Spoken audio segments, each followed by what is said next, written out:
This episode of An Unexpected Podcast is brought to you by Dave Willett, Victoria Johnson, Isaiah Smith, Cecily Francis, and Tia. Thank you.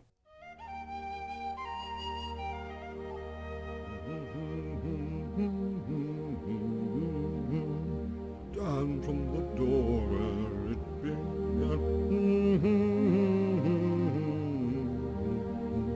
and I must follow if I can.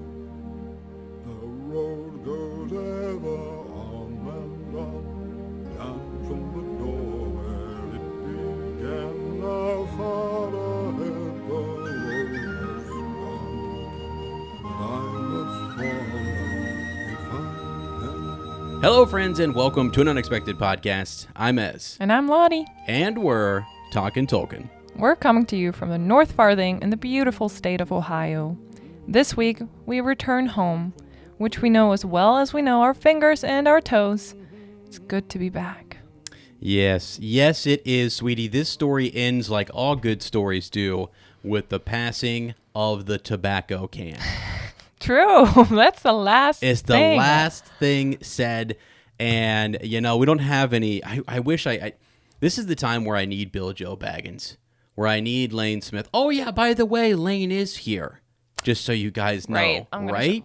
yeah. He's So- right behind me. He's right behind Lottie. You got to go check out the video version. He's got his hat on. He's got his own shirt on over there. He's chilling out, and he is here with us as...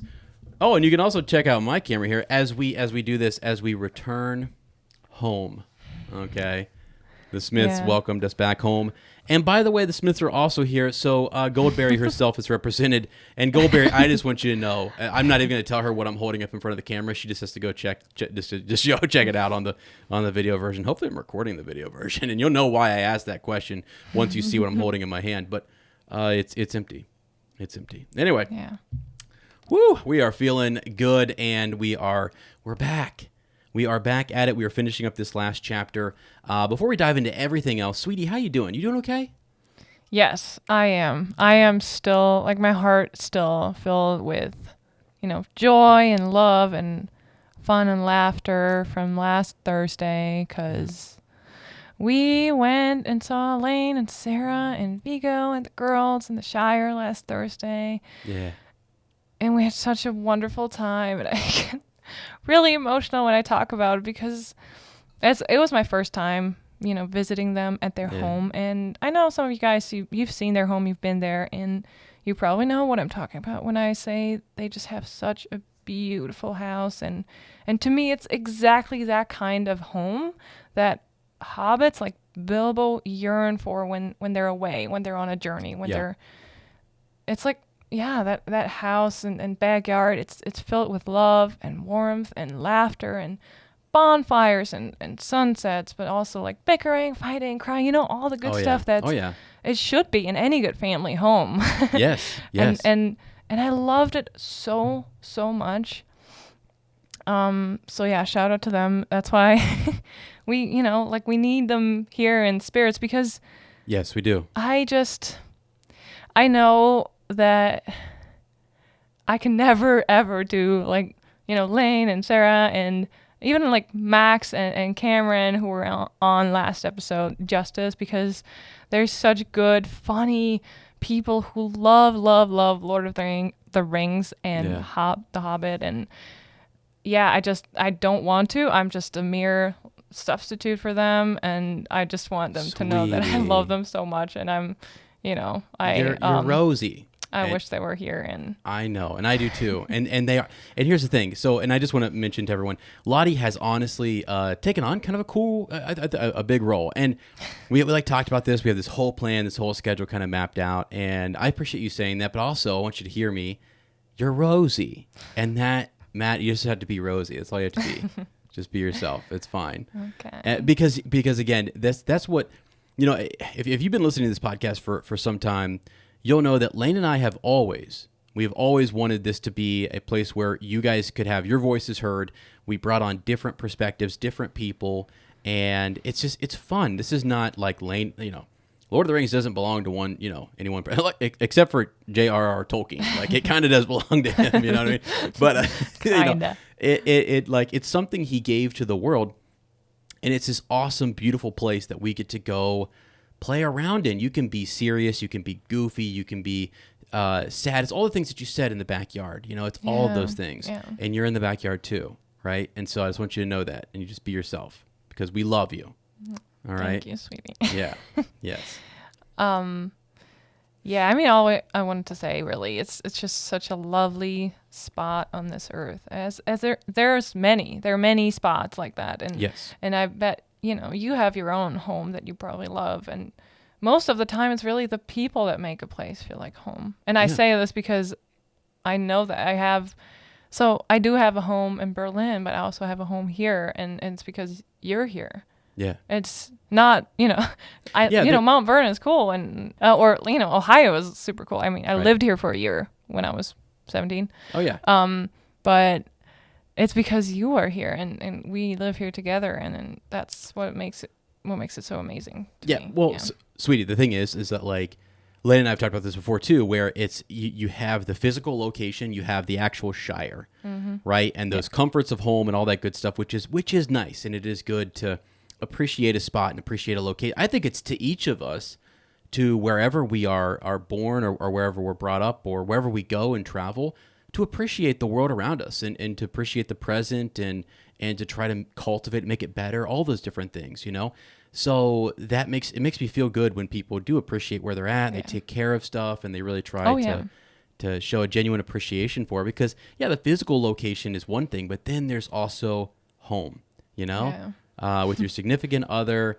And we've been out in Scotland, we've been over in Europe, we've been in Costa Rica, we've been in a lot of different places, and everywhere we go together, it feels like home. Yeah. So it's good. And I love it. I love it so much. So that was a beautiful. The sun was setting, and you and the girls were all sitting there and just enjoying it and soaking it up, and it was fun. It was. It was really cool. It was so much fun. Yeah, and I do want to say so. Just a quick update. I know Sarah is kind of taking a little break from social media right now, so she's been updating everybody over on Vigo and family, and has been real appreciative of just all the love and the kindness and everything you guys have sent. I know they really do appreciate it. We talked about it for quite some time, and it's just know that even that kind word or a kind thought, you don't have to have said a thing, but I know many people who have just thought about it. They hear the podcast, they're sitting there at work, and they've thought about it, because that's a person, like Lane and I, we really try to. This whole podcast has been different in a way that it's like it's deeper. It runs on a deeper level. I don't know why, how, or whatever. It just does, and I've always appreciated that, and I've always really, really valued that in this podcast. And because we think about people's Tolkien stories, we think about people who never do write us, who are sitting out there and just kind of, What is there something? What's going on? I just want to see your eyes. Oh, you want to see my eyes? Yeah. Oh, you want to take them off? Okay. Yeah.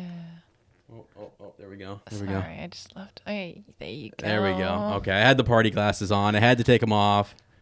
Lottie said they had to go. Hang on. So I'm going to give the party glasses to Lane real quick. Okay, yeah. Give them to Lane. He's rocking out over there. We have been, honestly, just having a great time. Getting pumped up. We had a live beforehand. We kind of got the fellowship riled up a little bit, and we had a few folks on there who shared some thoughts in the last chapter and everything, and we're just having a good time. It's a Wednesday, and we've been wanting to kind of do this and wrap up this final chapter. It's been an unexpected adventure, and you guys have been along the whole way. Life has literally happened, and I'm glad we shared it. I'm glad that we've shared a lot of our ups and our downs and various things throughout this whole experience. Some of you who were there from the very beginning, we love you. Those that came along the way in the middle, we love you. And those that are showing up right now, we love you. And this podcast is always just put out, I think, for the most part, positive energy, And yes. I just really, really appreciate that. And I appreciate you guys so much. And I just love the fellowship. Yes. Yeah, I agree. And in preparation of this episode, I myself listened to the last episode with Lane and Ez and Max and Cameron at Paragraphs Bookstore. Oh boy. And I just want to say it again. You guys are so amazing. I had so much fun listening to you chat and absolutely loved Max's Tolkien story. Yeah. Because, like I said, I can't do it justice. You guys are amazing. Definitely go and listen to that. It's so much fun to listen to. And I don't have such a great Tolkien story to offer, but when we first started talking, you and I just started reading The Fellowship. Right. If you remember that. I do. As I've only seen all the movies. Yeah. And I finally wanted to read all the books. And for this episode, I sped through the entire Hobbit book, and I found the audiobook. Check out the audiobook on Spotify, because I found the audiobook on Audible quite difficult to listen to, the one where it's just read by one person. Yes. Instead, I found something on Spotify. It's a free version, really, and I fell in love with it because it has all different voices and the soundscapes, and I'm such a big fan of like the sound effects and everything. Yeah. Yeah, so I sped through The Hobbit, and I fell in love really with just the story and Bilbo as a character. He's to me like just like Sam and the real hero, and Thorin even admits it to him, like, we need more people like you. Yeah. And the world would be a merrier place. I love it.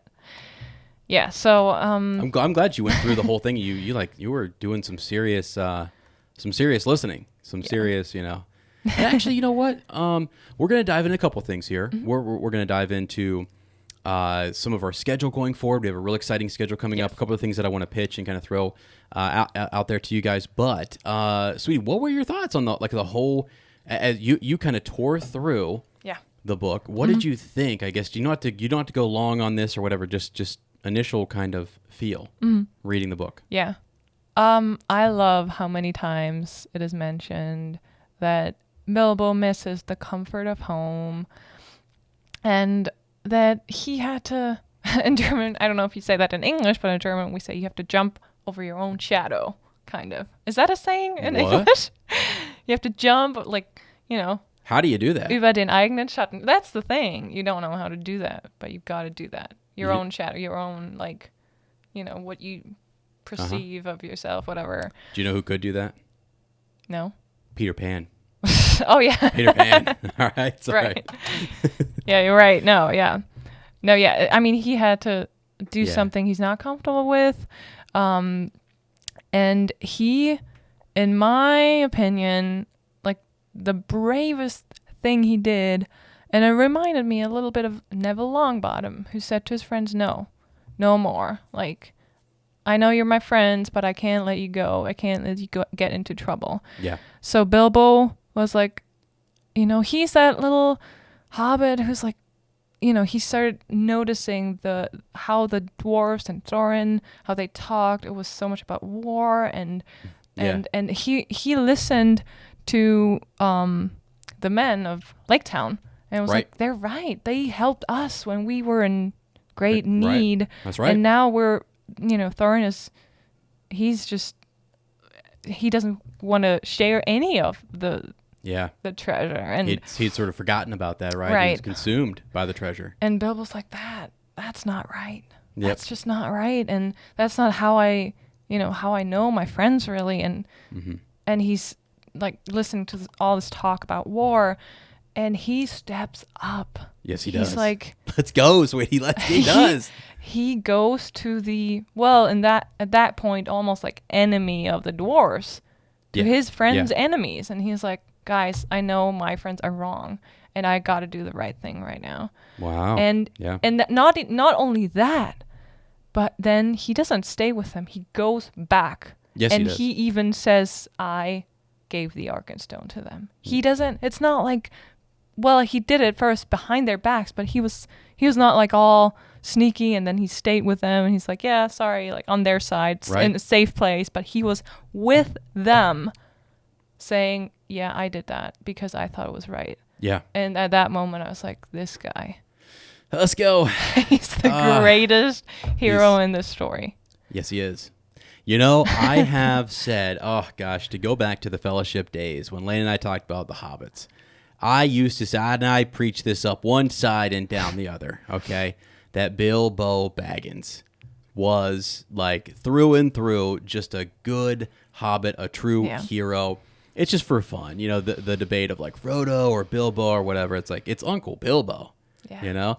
And I've always just liked him because I read The Hobbit first, and that's just where it at. I love Frodo too, don't get me wrong, but I'm just we used to have fun with that kind of conversation because he really is the hero, and he does such a great job.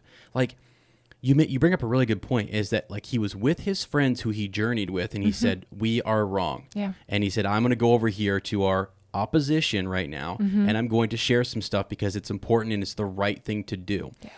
But then he didn't stop there. He said, "I'm also going to go back."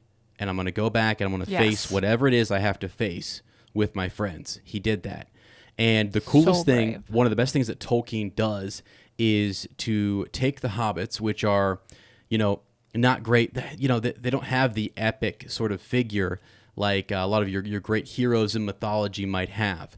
But their clarity and their down-to-earth sort of nature and just their I don't know, the fact that they're real honest and raw about their feelings. Like, I want the comforts of home. I'm afraid. They're very honest about that kind of stuff. And they can really kind of see right and wrong, and even uses them to say, gosh, I'm tempted not. It's hard. I don't want to do what's right. But I have to. And then they do. And it's as Gandalf said, and I think it's actually a movie quote only, but he's talking about the small things. And these small kind of deeds, small acts of kindness or whatever really matter. And I thought that was one of the coolest things Gandalf has ever said, and it was like in a movie, just in just in the movie. But it matters, those decisions that he went back to them, and he faced this with Thorin, and then he did what was right. Yes, and it's a big deal. That big mystery. Did Gandalf know exactly that we needed someone like Bilbo? Because Bilbo grew so much during his journey. He was not the same. I mean, Gandalf says it in the upcoming chapter. He's not the same person. He's not the same hobbit who left his home. But did Gandalf know that he, how did he know that's the right person? Yeah, I know. I think that's so cool. How much of a foresight does Gandalf have? And all the mystery around Gandalf is just so cool. It's awesome. I know. I cannot wait to talk about this chapter and just some of the stuff. And I actually have one gripe with Gandalf at the end of this chapter, which I'll talk to you about. I normally don't have gripes with Gandalf, but I do in this chapter, just a little bit, comically. Okay, so before we get into all of that, again, happy you guys are here, and really, this is our last chapter for The Hobbit. We have sort of a new schedule moving forward. So we're going to post this episode, give you guys about a week and a half, I think is what it's going to work out to be, for you to come and partake in this. So if you're an active listener and you've been listening and you're kind of up to date with the podcast, you'll hear this. If you hear this later, you'll get to see sort of the episodes, and we'll probably be into season 1 of the Second Age. The Lord of the Rings show is going to be coming up soon. And, that's sort of the thing. The spirit behind what we're about to do is I wanted to get the fellowship back together. I want to get everybody like active, talking about this, thinking about the new show. I did a couple shorts over on our YouTube you guys can check out. I've been trying to comb back through some of the outline for the Second Age and everything. But Lottie and I are going to be doing a watch party and a recording for all of the Hobbit movies and then all of the Lord of the Rings movies. And we're going to be doing their extended edition, by the way. So we're going to do the full kind of recording in one. Have you watched the extended edition before? Have I ever watched it? I don't know. I did just show everyone on the Instagram Live that I have them. Whether I put them in or not is another story.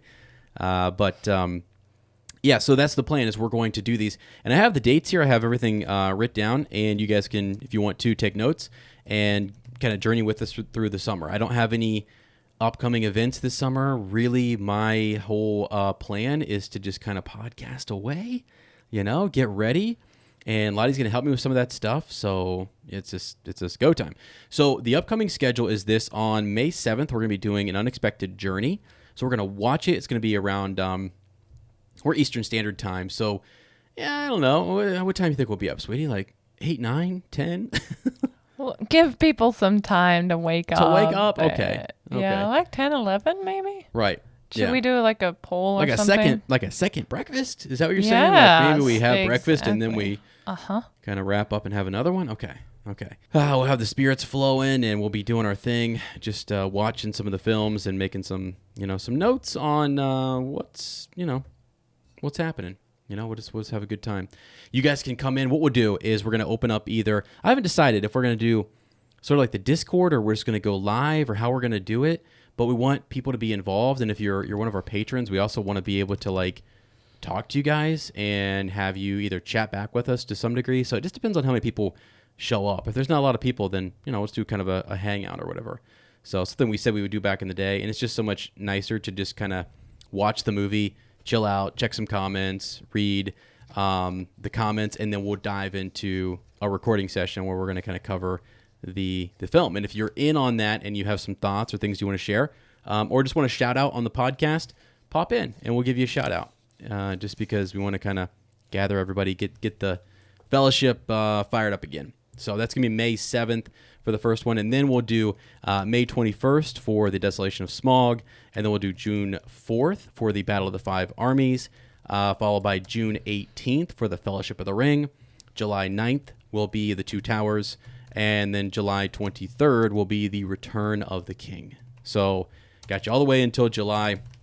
Hopefully, those episodes will probably go pretty long because it's the extended edition. And we just, we have a lot to talk about. I don't know. I want to kind of nerd out about the films and get fired up again. Yes. So I know that there are animated films, which I think I might do as exclusive, sort of just that might be like a Saturday night after some Golden Perch or something, and then we can watch the animated stuff. I put them on one time in Berlin for Lottie, and she was like, "What is happening?" I thought they were fun. I have never heard of them that they existed.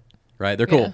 They're really cool. So we might do those for extra just on the side, and we'll let you guys know. But I'm hoping we have like a trailer or more news about season 2 as we go through the summer. So this is our outline, our schedule.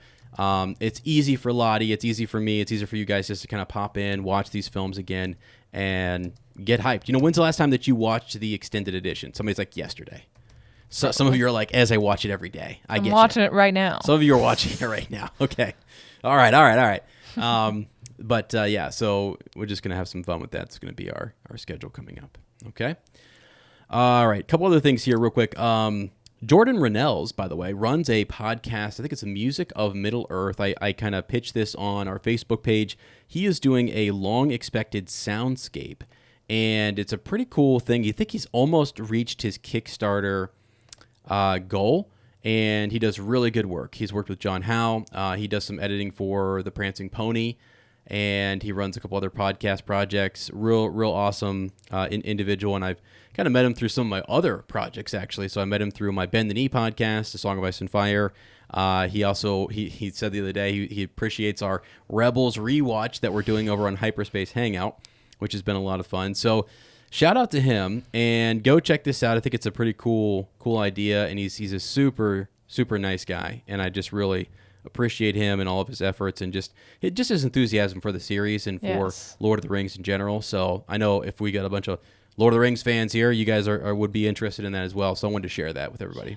That's awesome. Like soundscapes and ambience videos make my life so much better. This morning, I started writing some cards and to some people.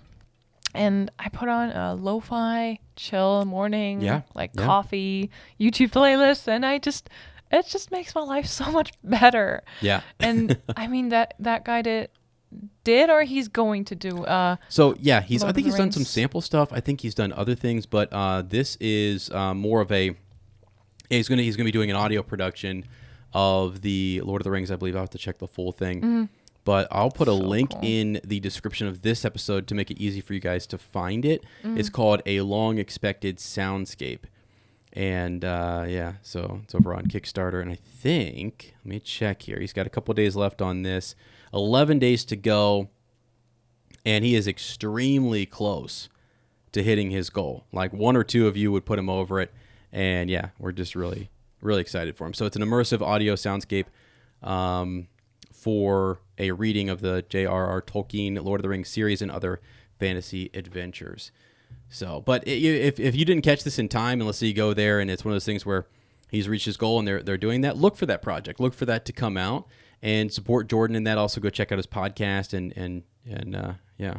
So there's a lot of really good Lord of the Rings podcasts out there, by the way, too. So we support them all. We think they're cool, and I just love that people get passionate about Middle Earth, and I think that's really cool. Lane and I, we can't do it the way the other guys do it, and they probably can't do it the way we do it because, like you said, it's different. Everybody brings, everyone is allowed to have an opinion and commentary and thoughts, and that's what we wanted here on an Unexpected Podcast, was for you guys to share those things, and so we want to share other projects.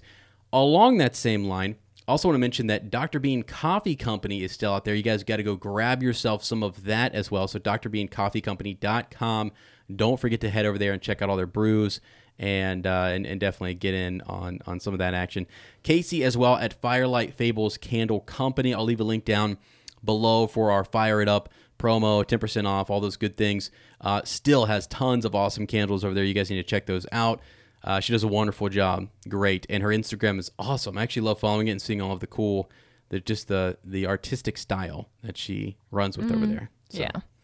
Good stuff. We always want to promote different stuff, different projects. If you guys have something you want us to promote on the podcast or things that you're, that you'd like to maybe partner up with us on something, let us know. Send us an email, reach out to me or Elaine or even Lottie. You can hit her up as well, and something you want to bring to our attention, please do. So,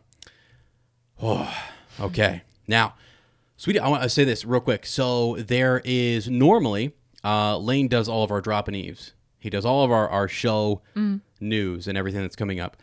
I just want to say this. This is all I want to say, is that I am hyped.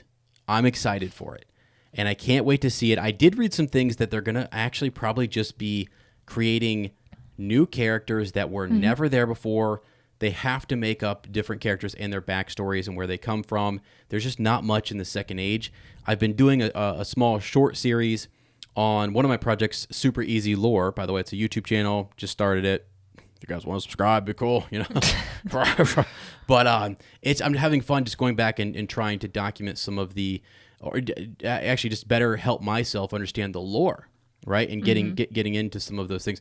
I'm actually really impressed with, my third and fourth one I did. I thought they were pretty good. You're a lore master. Can I throw that out there? Well, you I'm can. sorry. No, you can. Go ahead. Go ahead. Go. Is it weird that I secretly, I when I think about like myself as a Jedi Master or a wizard or whatever, it's like I do kind of want to be that person who they're like coming down into this like dusty library and there's just books everywhere and stuff, and you don't even see me because I'm just so still and I'm reading something or I'm writing something, and like it almost scares the character because they enter and then like I move and rustle papers, but you're like, oh, hey, someone's there, like like. Sweetie, we're gonna make that a reality. Okay, we're gonna make that come true.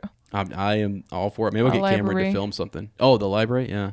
Okay. In a basement one day. We got to be careful about where we have all of the sacred text because the moisture, you got to check all these different things. So we got to check the basement, make sure that it's got a controlled environment for these things to be preserved in. I'm serious.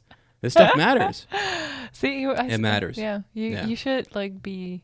I think being a librarian would really suit you. Oh too. my gosh. I mean, you were the best teacher.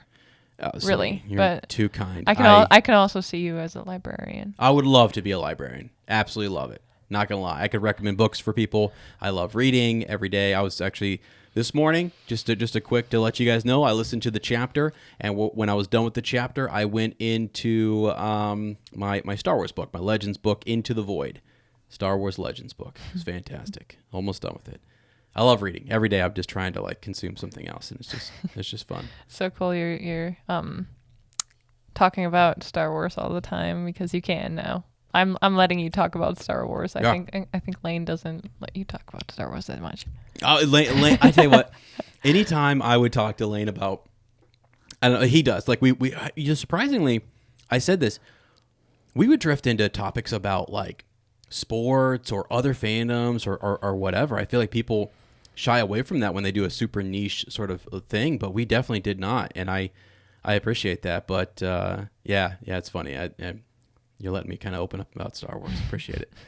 Lane actually has really good thoughts and opinions on Star Wars too. We used to talk a lot of Phantom Menace, and when we get Kenobi's coming out here soon, so I might have to be pulling him and pulling him in and seeing what his thoughts are on that. So I'm really excited for that. Oh, and by the way, I want to mention, so something that Lane is going to be doing, I don't know when, and I don't know how, or if and actually I'm not even so sure I should speak this into existence, but you might be getting some secret tidbits from Lane. I'm excited about this. So we have our schedule that we've talked about that we're moving forward with, and we might be getting a periodic appearance, not just a teddy bear with his shirt and glasses. Hey. What? Sorry.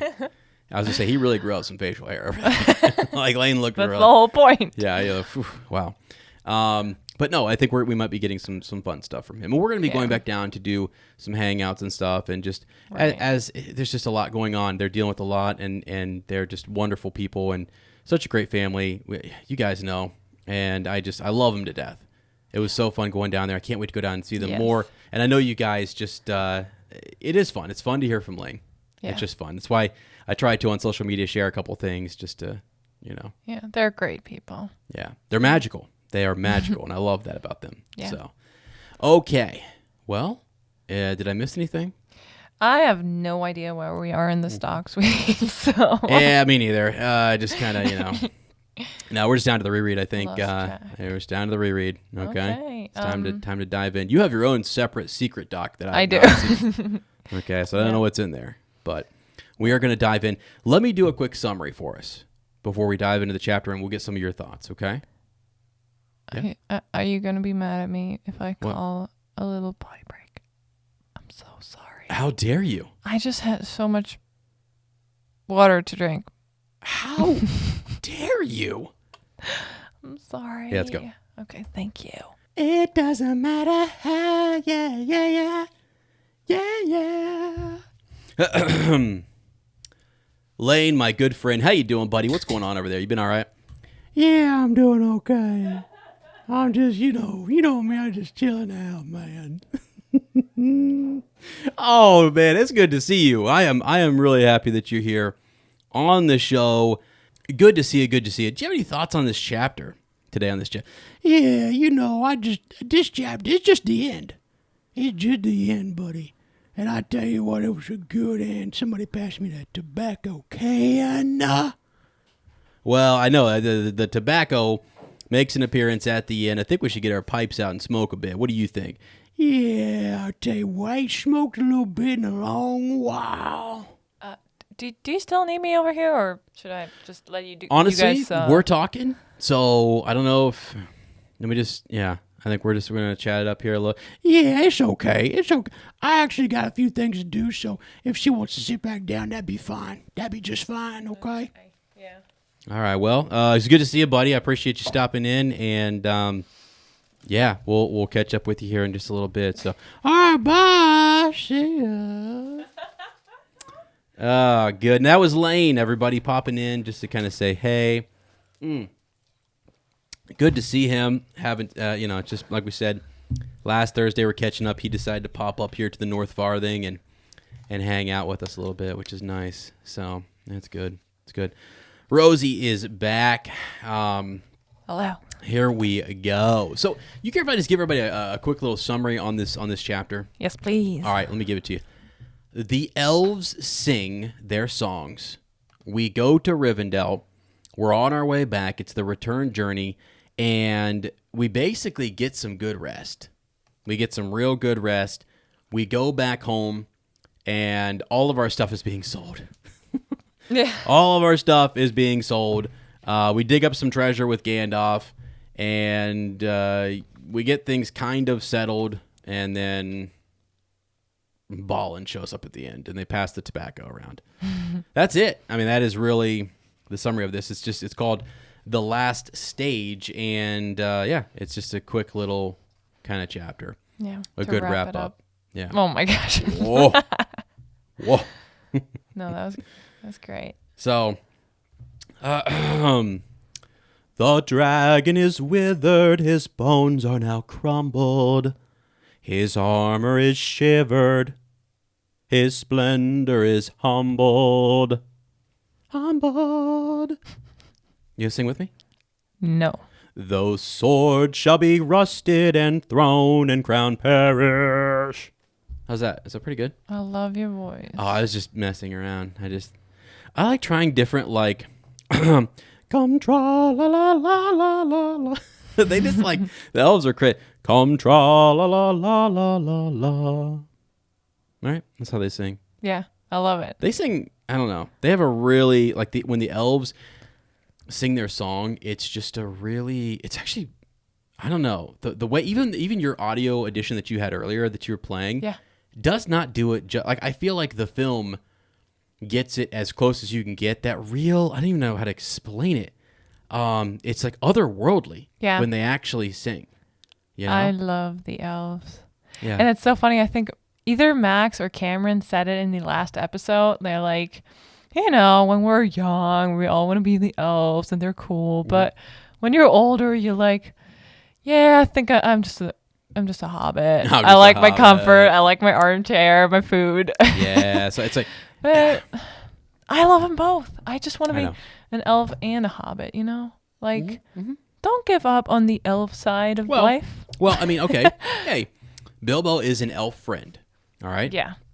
He has, it's like when Yoda says in Star Wars, they're trying to decide who's going to go to Kashyyyk. And he says, good relations with the Wookiees I have. You know, it's just like when they ask, if somebody has to go meet with the elves, Bilbo's right there. Yeah. Good relations with the elves. People call him crazy, but he would be the guy you would call, like, if you want to know more about elves or you want to talk to them. He's like, friends. He stood with them on the battlefield. He's enjoyed crazy. their comforts in their home, you know. Yes. Oh, Very yeah. enjoyable. For quite a long time before he got to go home. Yeah. And I think you touched on that last episode where you're like, it's so amazing because we often forget how long the journey back to the Shire is. It's all winter and spring. Yeah. It's like Christmas and then spring. And I think around spring, like May 1st, and it's not May 1st yet here. That's when they get to Rivendell. Yes. Yeah, and then from there, it's again, he stays here for quite some time, and it's not until like midsummer or something when he gets back, or maybe even late. Yeah. Into the Shire. So yeah, the return journey. This is the last stage of that journey. Yeah, so. And it's like you said, it's a journey of recovery, and I imagine just Gandalf and Bilbo, they must have bonded even more over that time. Like they found the troll gold again that they had buried, which is amazing to me. That's really cool. And just like all the time they spend together. And I think Cameron said it last episode where it's like, imagine you're like tired of their journey, right? And you just want to go home. And it's like for us, we complain when it's a long, like 15-hour plane ride from here to Berlin. Oh, yeah. But they are on the road for months, even though it's like, it's just a different feel. It's like you're safe. You're with the wizard. You're with, most of the journey you're with Beorn too, right? Yeah.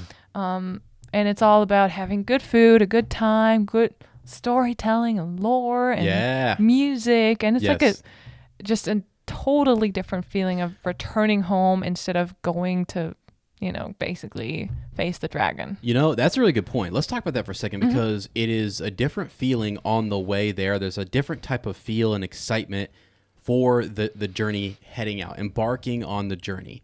And it starts off with a lot of energy and a lot of hype and all these different things, and you're excited to go on the quest. And then, over time that sort of wears and can fade. And then once the quest is accomplished or you've done the thing and then you're coming back, it is like, depending on how long that is for you or what you decide to do with it, it can be a lot of really good stuff. Like they really kind of relish in it a little bit. You know, they really take their time with it. So I actually, this is gonna seem kind of weird. How dare I compare this whole adventure to like going to a convention? But like there's all the excitement of going to the convention and going there, and you get there and like, wow, this is just like, we are conning like crazy. And then you just get kind of bogged down. You're drinking your water, doing whatever, but then on the way back, you're like, that was great. That That was so much fun. Oh, You're I singing know what you songs. You're mean. telling stories about Yes. what happened over the 3-day convention and this whole thing. So, and that's just one example. There's so many different examples where that could be, a thing, right? Where you're hyped up to start and have those feels, and they're different than the feels when you return. So Yeah, I think that's a really cool comparison. And I myself have some experience with conventions, like smaller conventions in Germany. So Yeah. if any German listeners are listening to me, like, have you been to Leipziger Buchmesse, which is like a book convention? The Leipziger Buchmesse. Oh yeah. I've heard Where it used to be just a book convention, but then it started out with the manga section, right? There's lots Whoa. of mangas and Yes. people who like mangas, and they came there, and it started out with just small little, they had a little tiny space with little shops about anime, manga, fandoms, Yeah.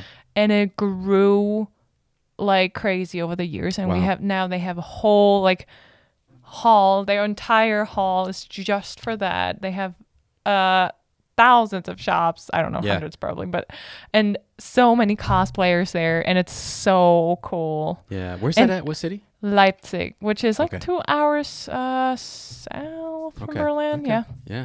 not even 2 hours, so it's not too far from Berlin.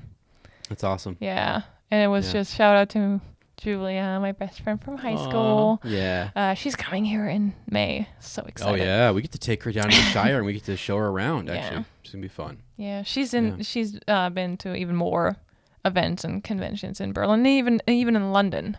Yeah. So that's what they love to do. I've never been, so I'm very jealous. But Gosh, yeah. But yeah, no, we're in like the convention. The reason I brought that up is because Star Wars Celebration and other conventions are going on. You and I were talking about going to some over the summer, some different things, and so yeah. I mean, that's crazy to think about conventions in other countries. I hadn't really Yes. thought about that actually. So, because at one point Star Wars Celebration was in London, and I was like, what? Like that would have been amazing to go to. just there. real quick, Yeah. what's the fan expo? Oh, 'Cause down I'm in Dallas. Googling. There's one in Chicago, Okay. Yes. Yeah. and there's like people like Billy Boyd and Yeah. They have those are essentially conventions. else. Yeah. And they're about what, all kinds of fandoms, or just Lord of the Rings? Or? Different things. So sort of pop culture Okay. stuff. So things that would be a lot of it does tend to be sci-fi, fantasy related stuff, or hit TV shows or movies or things like that. Yeah. Okay. Things that really rise to the level of like they were big hits in the 90s or 2000s or whatever. And yeah, That's cool. it is cool. Yeah, it's pretty neat. We actually saw Billy Boyd at a Columbus convention center. He was in Cool. Columbus when Lane and I first sort of met him and talked to him. So That's awesome. yeah, really cool. So, yeah, I guess you could say that Rivendell is kind of like a convention, right? I mean, they're just. Don't get me started on Could you Rivendell. imagine? I love Rivendell You like it? so much. And anywhere really where elves live is like Wow. the safe space. I'm so sorry. Sometimes my tongue just does that because I'm not used to using the TH so much. So space and space. And I'm so sorry. You're if I do fine. that. You're fine. It's cute. Safe space and plenty of food and drinks and music and culture. It's almost, to me, that's like the paradise. Like you just feel safe when you're with the elves. I can't. I know. I feel safe you- singing their songs. I don't know what's like. Yeah, Yeah. they're just cool. I'm sorry. Yeah, there's like a power. There's a presence there. I made a joke a few episodes back with Lane where we had done the quiz. Remember we did that quiz and you were trying to figure out like which Lord of the Rings character I would be. Lane actually, do you remember we did this and your horse came up as my elvish Yes. name or whatever? Yes. Oh yeah. What the heck? Yeah. Lane kind of tipped me off to something. He was like, "You think maybe she was just making up the results so you would be Legolas?" And I was like, remember because mine kept coming up as Legolas Yes. or something, and I was just answering the questions, and you saw the results, and I had to trust you for those results. No, it was actually Legolas I know. twice. Yeah, it's great. But remember, I would answer clearly like Hobbit-like stuff. I know. It was so And it was Legolas. it was like, what type of food do you like to eat? Lettuce or Hobbit food? And I literally said Hobbit food, and it was like, you're Legolas. And I was like, wow. Okay. Yeah, you can't trick the internet. So see, that's where Lane was like, "Come on, man! It was so your answers were so obviously Hobbit." She totally just wants you to be. Everyone had a crush on Legolas back in the day, you know. Oh, okay. Okay. All right. Anyway. Okay, moving on. I didn't say anything. You just said, yeah. Wow, guys. Something's simmering underneath. You know? Oof. No. I'm kidding. No, Rivendell's awesome, and I do love the elves. You know, my dad loves the elves. Did you know my dad's been on he's been on the podcast? No. What? Oh my gosh! Shout out to Frank Kirk. Oh my gosh, we had my dad on one time, and God bless Lane for this because he had such great foresight in bringing in our friends, our family, uppers, and just recording some good memories and good times, you know. And my dad, he doesn't quite understand all the stuff that we do, the podcasting stuff or whatever. But we called him in and we were talking just with him about some stuff or whatever, and he could not say the word Shire. Could not say Shire. Shire. The Shire? I don't know how he said. I can't even. I was just sitting there like, oh, Dad, come on. He's like, yeah, that one place where they're at. That's cute. The Shire. Sure. And I'm like, wow. But he was definitely a fan of the elves. He always thought they were super disciplined and really just a well put together group. Yeah. You know? And I was like, wow. That really reflecting on my childhood, I was like, I get it. We were not the well disciplined elves that Dad wanted us to be. So we were definitely a little, I don't even know, hobbits, dwarves. Yeah, I was gonna say dwarves. Crazy. So but that was just cool. Yeah, just wanted to bring it up. Can I say real quick? Yes. In the book, I got a totally different feel of the elves, how they were depicted in the book than in the movie. I mean, talking about book? Hobbit. Yeah, the Hobbit book. Yeah. Like, I don't know, in the book, you don't, so in the movie, they come across as much more like we're, better than everyone else. And I mean, there still are in the book, but it's more described as like beings, we're still good, good elves, and we're trying to do the right thing too. And we came for the people's aid here, of Lake Town. Yeah. And there might be, some bickering between elves and dwarves, but sure, yeah.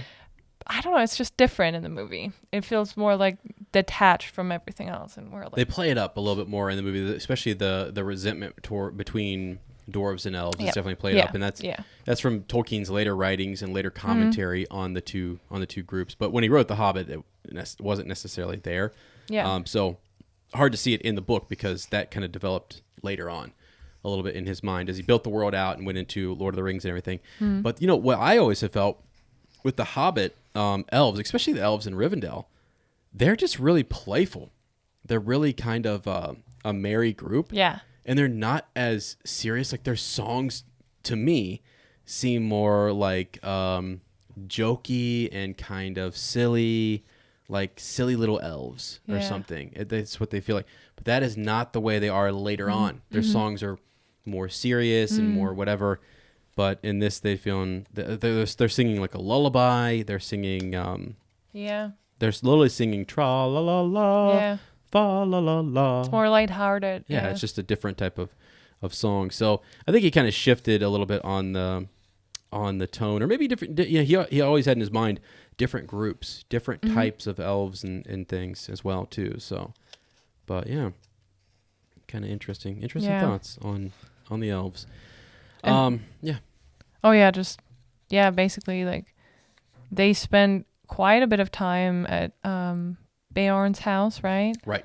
And Bilbo loved it there, and then he's like really sad to leave, even though that he's he can't wait to come home, but still like that was such a good time there, and it probably almost felt like home because there's good food, there was a nice backyard, and I don't know, just the comforts were there. And I think the film did a good job of showing you sort of Beorn's home and everything. It does feel kind of I don't know, real attached to nature and, Yeah. and earthy and stuff like that too. So Yeah. Rivendell does as well, but there's definitely the elven structures there, and there's Right, more of but a much culture, like that cultural Yeah. thing. Yeah. Is there, Yes. yeah. And he says it, like he gets there and he loves it, and he hears the songs again, but then they start talking about or telling all these stories at night when they're dinner, they're having good drinks, and then all Yeah. the stories, and he just falls asleep. He's so tired from his journey, and it's just this, like I said, the safe space where he can just rest from a Right. long journey. And that's exactly where he, goes for, to rest from his long journey of life later on. Yeah. Which is really cool. So this is Bilbo. What does he call it? He calls it a good cure, right? That the sleep or a good rest at Elrond's is sort of like a good cure. And he's like, at one point he says something like, "I'll have a bit more of that cure," meaning a bit more sleep. And so he sort of sleeps on. And I think what does he say here? So. That your lullaby would have wakened a drunken goblin, and your snores would have wakened a stone dragon. Yeah. I feel Love like that. here's the thing. I do feel like you sleep more like an elf, and I probably sleep more like a hobbit. Could be wrong about that. You said that. I said that. Well, I also woke up last night and saw headphones on, so. Hey. Oh, sorry, I'm kidding. But no, I think that's kind of funny actually. Because Bilbo's just snoring away. He's good sleep, Yes. well rested. I can feel it. I can totally like, and sleep is so important. Mm-hmm. You can totally feel it. Even if you get like 1 week of like every day you get 1 hour less of sleep. Like let's say you need 8 hours of sleep, and then there's one heavy work week where you only get 7 hours of sleep. Yeah. It's like you still get 7 hours of sleep, but your body tells you like, hey, it's not enough. That's not enough. Yeah. You need Yeah. some more rest. And it's that feeling when you're well rested and had a good night's sleep and you slept through the night. Yeah. I feel like Yeah. as a kid that was so easy to just sleep through the night, and now as an adult, I don't know, but it's so much harder to just have a good night's rest. Okay, well, can we? Since we're, are you okay, sweetie? Yes. Are you sure? Yeah. Is there anything you want to talk about No. in terms of like sleep? And I'm not talking about the snoring anymore. I'm actually talking about sometimes when you go to bed, you have got to detach from the phone, Yeah. from the That's TV, big time. from the alien my documentaries God. that you're watching. Like, you've got to set Yeah. that stuff aside. I know. It will keep you up. There's actually a really this is I love plugging just random stuff on the podcast because it's fun. By the way, while we're plugging stuff, Shell Cottage Radio. Shell Cottage Radio is a podcast that Lottie and I do, kind of our Wizarding World and beyond, Downton Abbey, Avatar, homey, comfort, cozy sort of stuff. If you guys want to check something out there, that's sort of what we've been working on there on the side. So a fun little project. I'm plugging. So, and I'm saying this so I can stall for time actually because I am pulling up something that you're gonna like. This is a message you sent me. Oh my goodness. Just the other day, and I think you sent it from our Fleur and Bill account. Okay. And you sent this, and thankfully there's nothing. You guys can check. There's nothing inappropriate, but I'm gonna show it up here on the on the podcast. Yeah. Little Pikachu there, and it says it's charming introverts. Yeah, I love that page. is an account, and you guys should follow. They're really good. Funny. Quote: I won't think about it anymore. Me all night, and it's this little Pikachu, and he can't go to sleep. He's just wide awake in his He's bed. wide awake, and like it literally the quote, moon I out. won't think about it anymore. Me all night, All just night thinking long. about it. Yeah. I Okay. thought that was funny. Well, I can tell you a secret. I haven't Yeah. told you this yet. Oh, But you said you saw me with headphones last night. Well, now, I don't know. So, since we started watching some documentaries about, like, don't. I don't know. Careful. It was just, it freaked me out Real for a serious while. stuff. And I Scary started hearing the, like, all kinds of noises. And I don't know, my head started Creaking making of up. the door. Yeah, different realities where someone's downstairs. I don't know. It's just scary. And I was like, I can't do this. I need to tune out and just, Yeah. you know, try and not listen to that. So I discovered, it's really cool, a Spotify playlist. I'm sorry, it's in German, but I'm pretty sure they have that in English too. It's like a playlist of like little meditation stories for kids. Oh, really? It is so cool, and it puts me to sleep right away. That's awesome. It's like, That's it's cool. so good. Yeah. I know it's for kids. It's meant to be for kids, but I don't know. It's the right thing for me. Okay. So I actually, once upon a time, I don't know, I can't remember where it was. The internet's a scary thing. It's an awesome thing, but it's a scary thing sometimes. I found a meditation track. Mm-hmm. I'll probably never be able to find it again. Half the time I wonder if I imagined this or dreamed it up. But it was a visualization thing. It was one of those things that, like, they start off and, I don't know, this is maybe the type of cure Bilbo's talking about, this great deep sleep, although mine sent me into, like, crazy lucid dreams or something. It was weird. But they were having you imagining, like, this big black ring and this, like, void which stuff was just going deeper and deeper, and that this was like inside of your like subconscious, and you were going to sink deeper and deeper. So hopefully nobody's at work like on their cubicle like falling forward right now as I talk about it. Keywords there. No, but yeah, it was weird. It was trippy. And then like once you got there was a door. You see a door. You visualize this door. You open the door, and you just kept going from room to room to level to level. Okay. And then you got to this point where you were laying down. It was like a sleep meditation, I think. Mm-hmm. And you're laying down. You're visualizing the birds, the butterflies, the different. You can feel it. The butterfly land on your left hand, on your index finger, and I'm sitting here like shaking my hand, like get off. Like what? It was crazy. It was actually, but I could really feel it. That's interesting. I had never gone that deep, and it was just like a real deep mental kind of, I don't know, dive. That's cool though. It was trippy. So be careful with that stuff. This was a kid's meditation we're talking about. What you were talking about, not me. Yeah. I don't know what mine was. Yeah, no, I mean, they're similar. They're like, oh yeah, outside the window, there's this little owl called Emma, and you just get on her back and you fly to that island, and there's like, yeah, see, it's like a nice. How did you get there though? Like, how did they start it?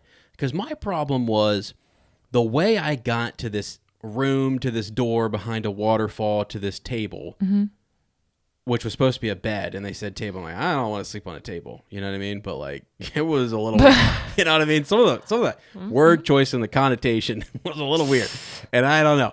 But I think how you get people there matters, because we didn't start off in the most comfortable of situations. We were out in space in the void, and we were going in this deep dive in this. I'm like, I'm already scared. Okay. So I'm just guessing in the kids' meditation, you were in a comfy bed. That's the thing. That's the thing about kids' meditation. There's nothing scary there. I like that. I like that much more. That's great. Yeah, it's cool. Yeah. All right, so we got our sleep. We're good, but we're woken up by the elves. I want to mention as well, Gandalf does say here, in between the two songs, he actually talks about going and facing the necromancer in Mirkwood. Let's talk about that. I noted that down. Yeah. Like, wow, that's so crazy to me that was mentioned. Isn't that foreshadowing to Lord of the Rings? Yeah. Yeah. Like, he has a history with that creature, and how much he wishes they could have gotten rid of him for good, right? Right, yeah. I think he says that. Like, yeah, like, it's a better place now, but I wish, like... Yeah. Elrond says, but I fear that will not come... Oh, no, hold on, let me back up. The North will be freed from that horror for many long years, I hope. Yet I wish he were banished from this world. Right? Yep. Now Yeah. Elrond says, Right. but I fear that will not come about in this age of the world, or for many after. So yeah, it was kind of just a wild thing. It's a really cool mention that Gandalf is there. So he went there so it was after the eagles came, rescued everybody. Yes. And then they were like, he's like, okay, I still will They go to go with you Beorn's. for like, yeah, right. They go to Beorn's for a few days. He's there, and then he's like, I gotta go. Peace. But they're going through the Mirkwood. forest of Yep. Mirkwood, And he's like, sorry, I can't come with you. Isn't it interesting that in that and going into Mirkwood, Gandalf tells them, stay on the road, right? And then Frodo later says, get off the road. Yeah. Right? True. Crazy. Yeah, and that one, it was really important in Mirkwood to stay on the road. But yeah, he does journey away. He had to go somewhere else. And he explains in this, you'll see how he says it. Yeah, it appeared that Gandalf had been to a great council of the White Wizards, masters of lore and good magic, and that they had at last driven the necromancer from his dark hold in the south of Mirkwood. Pretty Wait, awesome. I'm having a moment here. It's okay. Have a moment. Have a couple. I thought this whole time the necromancer is the one that creature he encounters in in Moria? down in Moria. The Balrog? But it's Sauron. It's Sauron. Oh my gosh. What? I thought that what's that? The Balrog. Balrog. Yeah. Oh, I thought Yeah. his. Oh, that's a Oh. You know, the Balrog, people got to remember, okay? That was something from like back in the First Age. I mean, that's some old, like those things worked for Morgoth, as in like the first Dark Lord. Sauron worked for Morgoth, by the way. Melkor and his Discord. And so, like, the Balrog's a big freaking deal. Big deal. Yeah. I think Sauron probably could, had he have known of the Balrog, could have maybe convinced it to join up. They're on similar footing though. That thing is the scary thing that Gandalf faced. But yeah, Sauron is sort of your second Dark Lord. So Yeah. And yeah, he was the necromancer. So necromancy, real quick, is like a dark, like, type of magic, because we talk about it in Yes, we did. Fantastic Beasts too. Yep, necromancy. Yeah, so necromancy is it's essentially sort of a way to communicate with the dead and to bring back the dead. It's a black magic, Yeah. if you will. It's a dark magic, and it really has to do with the preservation or communicating with or resurrecting the dead, bringing them back. So the reason, again, that I think he's the necromancer is because of in the Great Alliance, when Sauron is at his power, at the height of his power, he has the One Ring. And this whole Second Age show is going to be a lot about the forging of the One Ring and the many rings of power and Celebrimbor and everything that happened there. So you'll get to a point where there's going to be a big battle at the end of that age, the coming of the Third Age, where Sauron will lose the ring. It's cut from his finger. And that he's unable to retain his form. It seemed as if he was banished in a way from the world, sort of, but it's really because his spirit and his essence were wrapped up in that ring, in the creation of the One Ring. Okay. So as long as it survives, he's still this sort of lingering spirit. You know, in Voldemort, like, yeah, I was gonna say yeah. that, almost like a Horcrux type Yeah. of thing, Yeah, where sort of. his soul, his spirit, whatever, holds on to that. Yeah, It's split, and it's wrapped part up of in it that. is in the ring. Yeah, gotcha. Yeah, that's the ring he forged in secret, and it was one that would bind the other rings to Wow. him and other people. So yeah, he was using dark magic, sort of very sinister stuff to create that and to betray people and stuff. So yeah, he's the necromancer is who Gandalf goes and faces. Galadriel faces, and Elrond's there, and That's- Saruman, Radagast. Give him a shout out. Yeah. Radagast was there, you know. Yeah. So That's cool. amazing to me that Tolkien does that. It's almost like he lived in that world. Yeah. Because he just drops little things here and there, and he's like, yeah, but that's another tale of another time. I'll tell Yeah. you later about it. Right, Like, he right. mentions it briefly, but there's this whole story already made up for that Yep. part. And It's awesome. yeah. Well, and in this too, like, he didn't really, this was something he was just playing around with. You know, The Hobbit was something really that he just went into. He he often talks about like building this is more of a kid's story really, and the language and the lore that he had built and what was in his mind and what came out sort of in his Silmarillion, what came out in the Lord of the Rings series and stuff was a world for these elves and the language he had created and stuff to kind of flourish and to it just kind of came from that, it blossomed in it and everything. So yeah, he had these ideas in his mind and then they just continued to be more and more concrete, and then you got to pencil it down and have it edited and reviewed by people and turn it into a story, and that's sort of what happened. And there's so many letters that were written to people to explain stuff, or what about this or what about that. And so the hype around the Hobbit and what happened and the story, and then the Lord of the Rings and the backstory and all that kind of stuff, people wanted all that stuff. It got to the point where like Tolkien was sort of like, guys, it's just a story, but at the same time, okay, yeah, this actually, in my mind, this is what was going on. Yeah, you know? There's so many details. Yeah, like, everyone wanted to know, what were you thinking? Yeah. You know? So. Yeah. And then some of us are going, did he also fry a lot of mushrooms when he was back in the day? Like, did he, you know? It's great. It's an awesome story. Yeah. So, yeah. Anyways. Yeah. And you guys, I'm sorry that I say that again, but you guys helped me fall in love with it. Like you and Lane. Yeah. Good. Because, you know, that's the whole thing. Like, you know, when we first started dating, I was like, you know, like I kind of want to know what you're into. Yeah. So I started Likewise, reading Fellowship and Star Wars and all that stuff. And because I'm, you know, I want to know what you're interested in and what speaks to your heart, so to say. Oh, yeah. You want to share those things with your person. You know? Absolutely. And the more I read, the more I talk about it, the more I fall in love with it, really. Like, it's so cool. And there's this whole like bookshelf with Tolkien books still sitting there, and I'm like, I still have to read the two next books of Lord of the Rings. I only read Two Towers the and Fellowship. Return of the King. Yep. Can't wait for the movies for the rewatch. Yes. Yeah, I have a hard time saying the word rewatch. I always say we watch. Yeah. Yeah. No. Okay. It's attractive both ways. So yeah.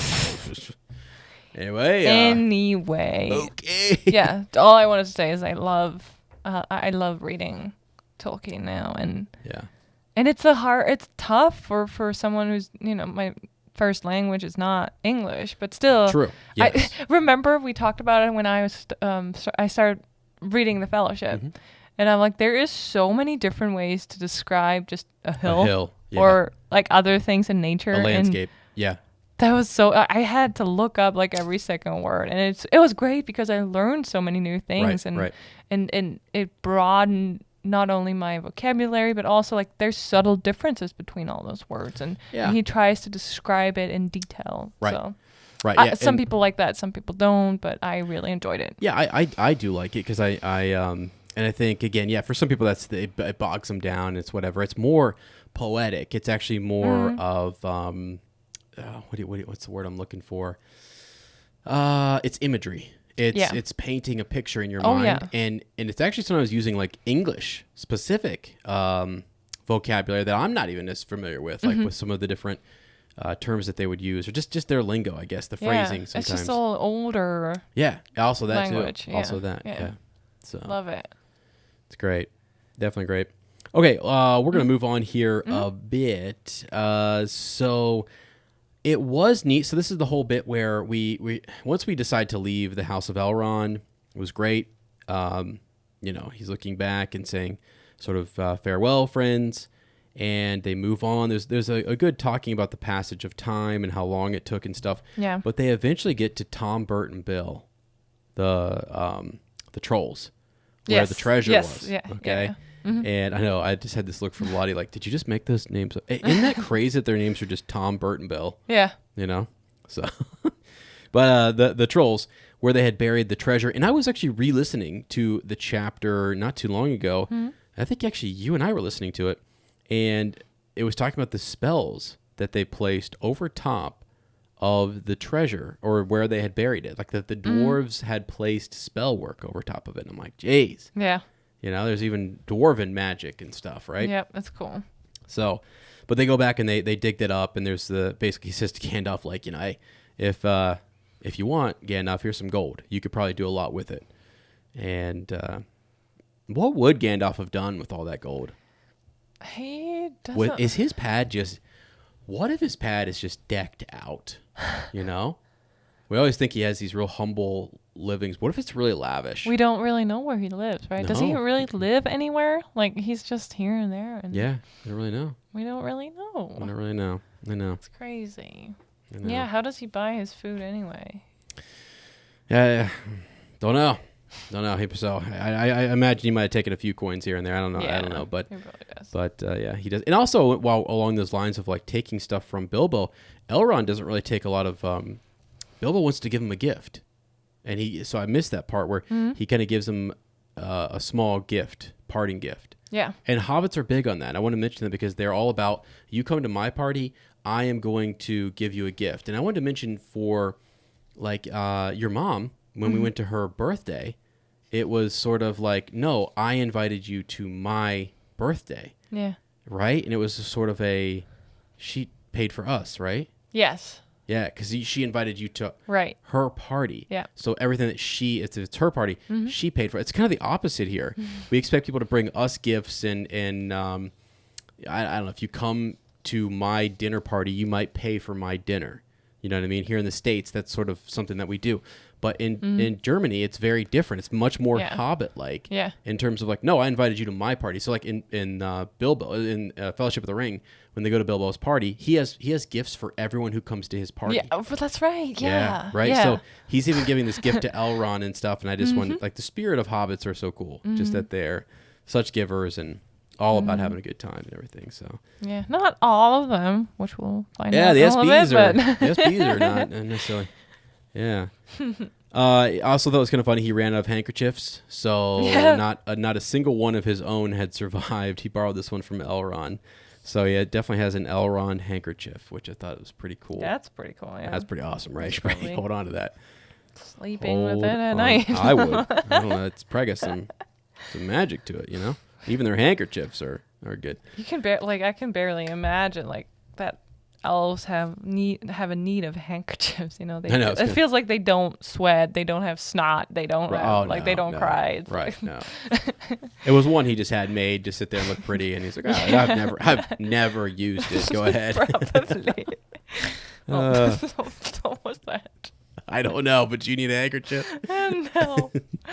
Oh my goodness. Oh, gosh. Okay, so, yeah, we move on. We're talking about the passing of time, and as they come up over the hill, and he sees in the distance some stuff, right? The road goes ever on and on, over rock and under tree. I was wondering, why did he change it? So this is the roads go ever, ever on. And in the next, like in the Lord of the Rings, it's the roads go ever on and on. Yeah, it changes a little bit. Let me see if it at the end here, if it no, it's the last line. Yeah, in trees and hills they long have known. Yeah, the road. Good point. Roads go ever, ever on. That sounds so strange. Right, it's a little bit, yeah. It's like you always have that tune in your head. with ever, ever on. Roads go ever, ever on. But I think he doesn't sing it. He's No, just he kind of like, speaks it, and he's like, it's like this it's more poetry. solemn moment. Yeah, it's more poetic than it is a song, actually. So yeah, roads go ever on. Wow, it's hard to say. Yeah. Roads go ever, ever on, over rock and under tree, by caves where never sun has shone, by streams that never find the sea, over snow by winter sown, and through the merry flowers of June, over grass and over stone, and under mountains in the moon. Roads go ever, ever on, under cloud and under star, yet feet that wander have gone, turn at last to home afar. Eyes that fire and sword have seen, and hoar in the halls of stone, look at last on meadows green and trees and hills they long have known. So yeah, more of sort of his thoughts just on all. It kind of encompasses a lot of what he's been through and his sort of full circle come home. Yeah, I sort of love thing. that. Just great. And he is very poetic. Like he writes poets, right, in his free time from now on. He's just that. Yeah, a little hobbit writing stories and poets Right. and Penciling down some of his story and stuff. Yeah. which is great. Yeah. Sorry, what were you gonna say? Because I love the next sentence. That was what Gandalf says. Oh yeah, go ahead and read it. Yeah. Yeah, Gandalf looked at him and he's like, "My dear Bilbo," he said, "something is the matter with you. You are not the hobbit that you were." Yeah. You're not the hobbit that you were. I love That's that. great. He's changed. The journey changed him. Yeah. But he grew. Mm-hmm. He grew to be a greater person. Yeah. And I mentioned it in the beginning. He's, to me, like one of the bravest people in this story. Yeah. Yeah, for sure. Yeah, it's awesome. It's a cool thing to see him have changed and to come back and stuff. And it's crazy. So hobbits don't do what he does. So it's very unusual for him to be gone this long. He must be dead. Yeah. He must be dead. Yeah. Something happened. Yeah. He went too close to the water. He fell in and he drowned. You know, they don't know. They have no idea. Right. But for sure, it was determined that the effects of the late Bilbo Baggins of Bag End Underhill Hobbiton were for sale at 10 o'clock sharp as he returned. And it was about noon. So he's about 2 hours late. Mm-hmm. Could you imagine had he just showed up 2 hours earlier? He could have stopped this whole thing. Yeah. Come on. Saved him a lot of Gandalf, trouble. did we have to stop? You know, all of those pee breaks on the way back. Did we really have to make I could have got all my stuff, you know. If you need to pee, you need to pee. I know. You got to along the way. But, yeah, so he gets back. He realizes, God, everybody's taking his stuff. He's presumed dead. They say it takes a long time for him to actually, several years until he's accepted alive. Yep. He was an imposter. That can't be the real Bilbo. That just can't be. How long was he gone? Like a little more than a year? How long? You know, I actually was concerned you were going to ask that question, and so now I'm just going to look it up because how long? I think it was a bit more than a year. Yeah, Hobbit journey. Dun dun dun dun. Let me see here. Got the quick answer. No, we don't have a quick answer. Sorry, guys. 185 days, I guess. Oh. So the entire journey, somebody's calculated it to be about 185 days. Okay, I thought. Okay. That's Does that sound right? Not a year. Yeah. I mean, yeah, he spent like probably 3 months. No, more than 3 months traveling back. Mm-hmm. Yeah, let's see. One day. Oh, gosh, there's just no good answer. We probably don't really know what day they left. I know people have calculated this, though. And I bet some of you are like, Ez, come on.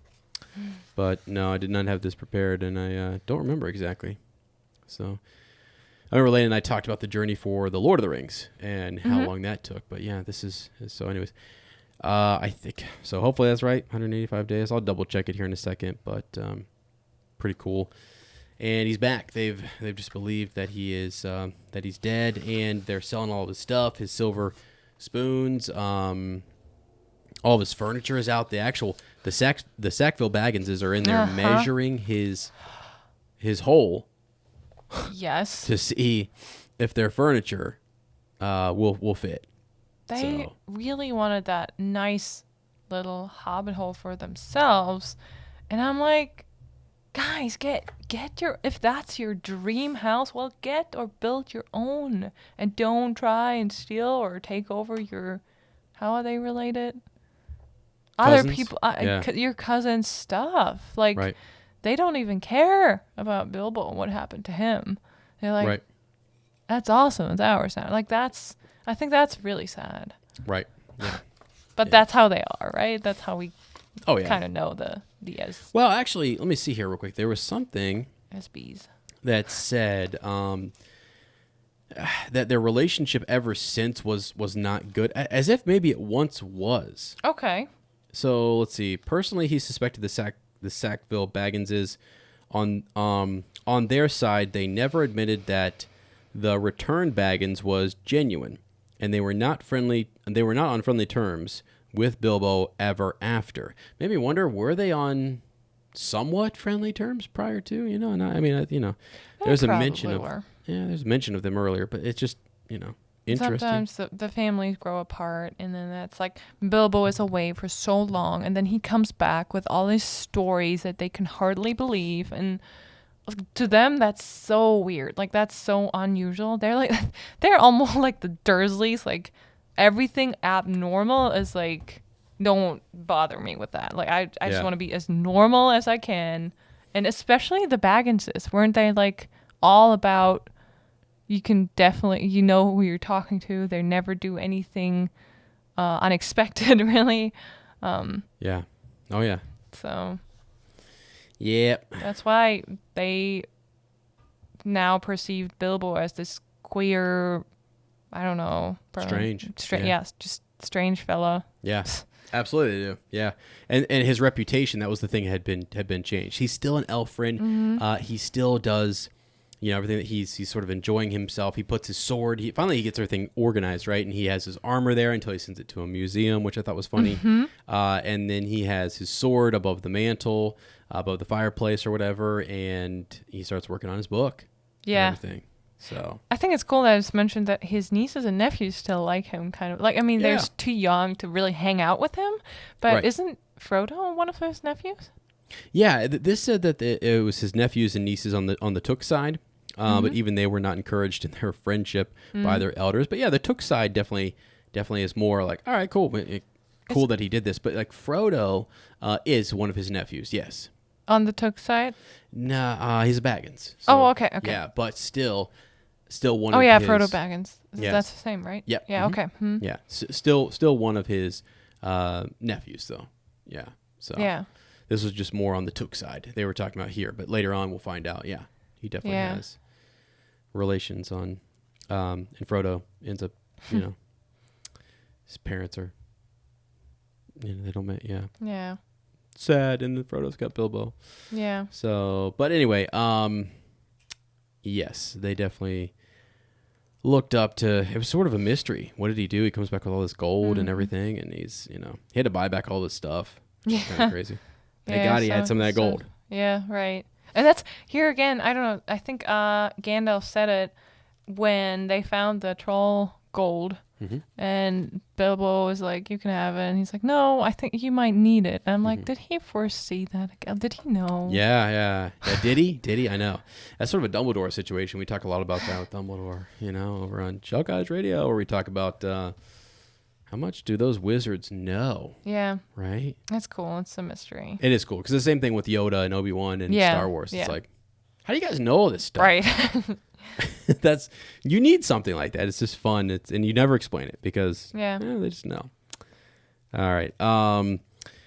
So, and then you kind of jump, there's this little break. And one autumn evening, some years afterwards, Bilbo was sitting in his study writing his memoir. He thought of calling them There and Back Again, A Hobbit's Holiday, right? Working title. Yeah. So it was Gandalf that had showed up, and a dwarf named Balin. Yeah. Balin is back, and he's been balling out there for years. Okay. Yeah, that's so cool that they visit him, and they tell him everything. How well Lake Town is now doing, and the surrounding area, and basically that in those parts, there's friendship between elves and dwarves and men. Yeah. That's so cool. It was really cool.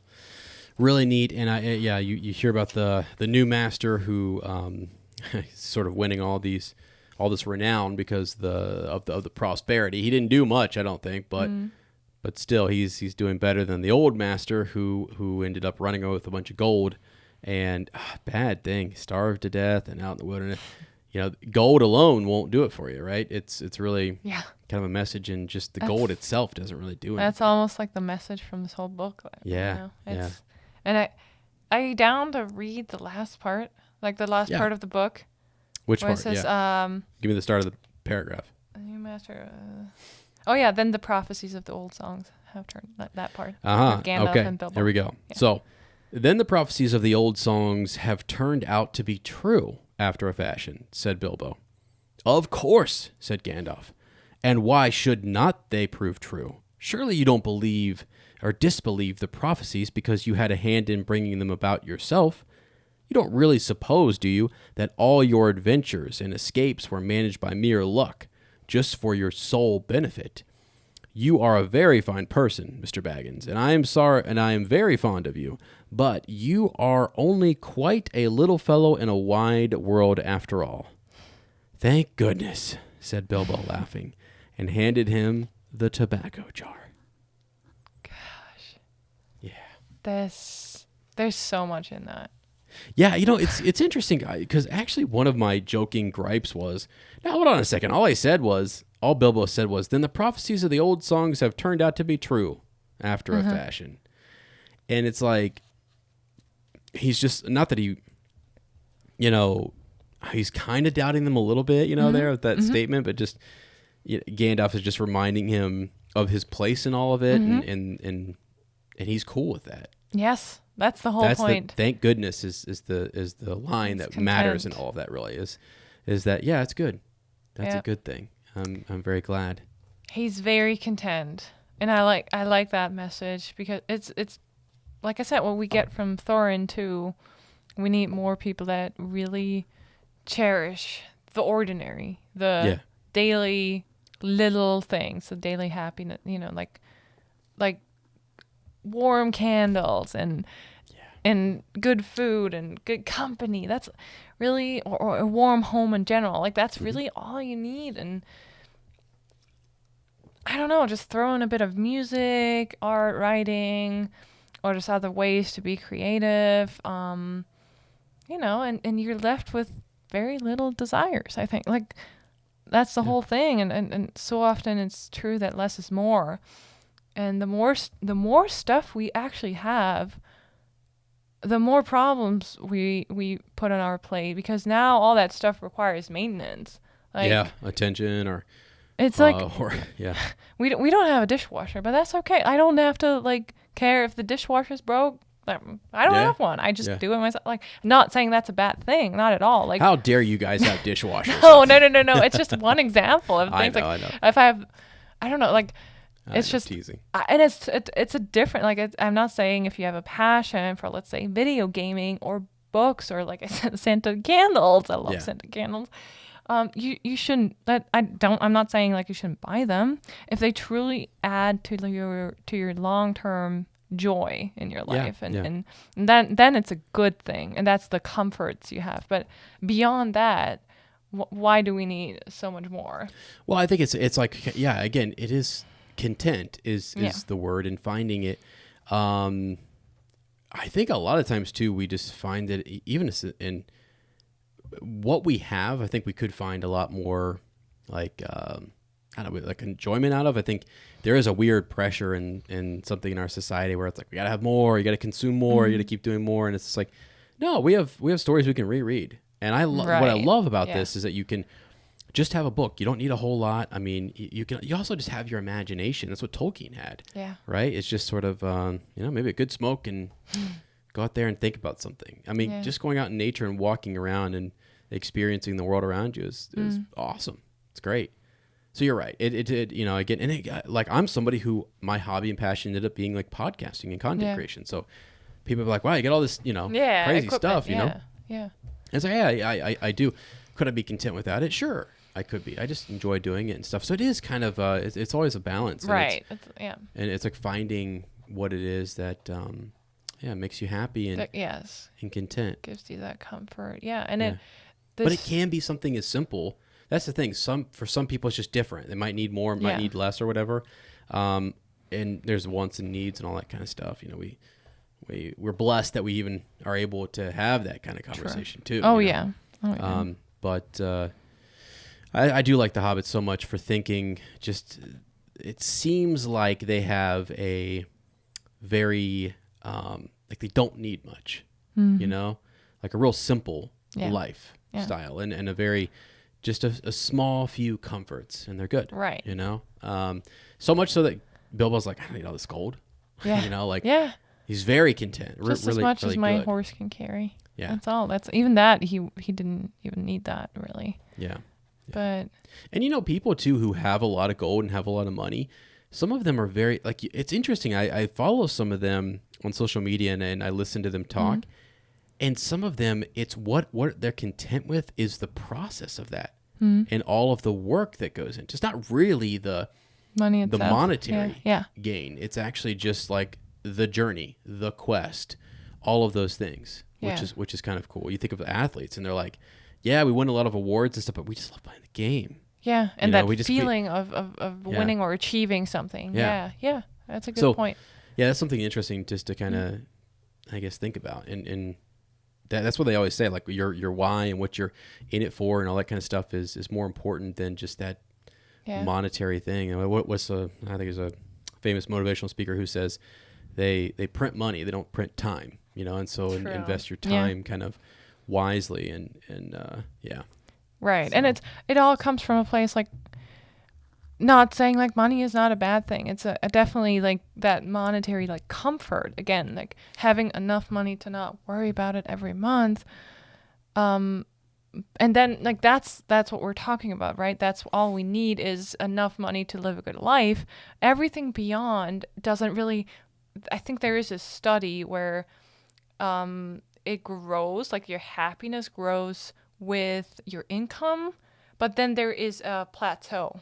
There's definitely like it can't grow anymore, and it's a very like normal, I think, amount of money. I have to look it up. I'm not sure where the growth stops, where that plateau hits. Yeah. But there is definitely one, and it's like not if you make like $3 million a year, it's not, you're not going to be much happier than someone who makes like, I don't know, 100,000 a year. Right. That's like I said, the numbers are totally like made up right now, but you get the point of it, I guess. Yeah. Oh yeah. So. Yeah. Really, I think like what I don't know is we want people to just, I don't know. I'm all about just inspiring and wanting people to get as much as you can out of life and just enjoy it and really have a good experience and stay positive. I don't know. I'm a big encourager, and I just love for people to be content or strive for whatever it is that you want that's going to make you feel good, and also fall in love with that process and everything. Yeah. So yeah, I don't know. And that's your own definition. You're entitled to your own definition of happiness and joy in life. And that's the whole point. Like you and Lane, you both went through you went on through 2 different journeys the last year or 1.5 years even. Yeah. And I'm sure everyone out there, they're on their own journey and they are where they are in life right now, and it's just, you can all be proud of what you accomplished and even along the way with all the obstacles. Yep. Or, even things that are just unexpected. And we listened to that speech the other day where it's all about perspective. Oh, yeah. Yes, we did. And it's okay to be sad, upset for a moment, or, just live. That's the whole point. You need to live out or let out your emotions, but then move on and think, okay, what's the best I can do with that? And how can the biggest achievement is really to learn how to enjoy life right now, and with what you have right now. You can it's not a wrong thing to have goals and to work towards them and to think about the future, but at the same time find that in between where you're like, I love my everyday life, but working towards that goal. It's not really, you're not gonna be in like endless happiness, happily ever after once you achieve that one goal. It's more like the journey to achieve that goal. Yeah, life is a journey. Yeah. It's a race that we run with patience and everything. It's like, in this story too, Bilbo at the end, he's not anymore. I mean, like, you could say, is he more happy than the other people who were just in the Shire? There are tons of people who are just like, they just are so pumped that they planted all those vegetables. And they came up and they are enjoying those like no one's business. Yes. And they don't care at all what old Bilbo Baggins was up to. Right. And that's the thing too. What's cool in a time of like awakening and progress and just, I don't know, just thinking about each other and how connected we are. It is really cool to think about your fellow, just other people in this world. And I don't know, I've been more, since I've done the podcast and traveled and just in general, I've been thinking more about our listeners, more about people that you come across with. And I just want everyone to, I don't know, get the most out of life and just have a good experience and continue to spread positive energy. Right. Big believer in energy, people. I don't know if you've Yes. caught on to that recently, but I am all about the energies and the spirits. Yeah. Okay. And I think that's the whole quest in life, really.